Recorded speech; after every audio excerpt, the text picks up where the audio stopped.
Welcome to the Slop Farm. Enjoy the video. You start by powering the phone off to prevent data corruption, then find the hybrid tray marked by a SIM or micro SD icon. Use the ejector tool straight in, don't wiggle or puncture the tray, to release it cleanly. Once out, inspect slot labels. Slot A is for your primary SIM, and Slot B accepts either a second SIM or a micro SD card. You'll act now. Plan which number needs cellular priority, and whether storage or a second line matters more before inserting anything. Now place the cards carefully.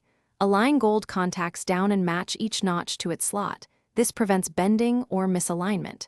If you chose storage, insert the micro SD into slot B, again with contacts down, and verify it's fully seated.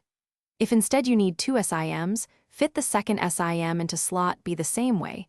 Do not try to cram a SIM and micro SD together. Once everything sits flush in the tray, slide it back slowly until it clicks, so seals and connectors align. Once you boot up, go to Settings and open SIM and Network to enable each SIM and select the default for calls, SMS, and mobile data.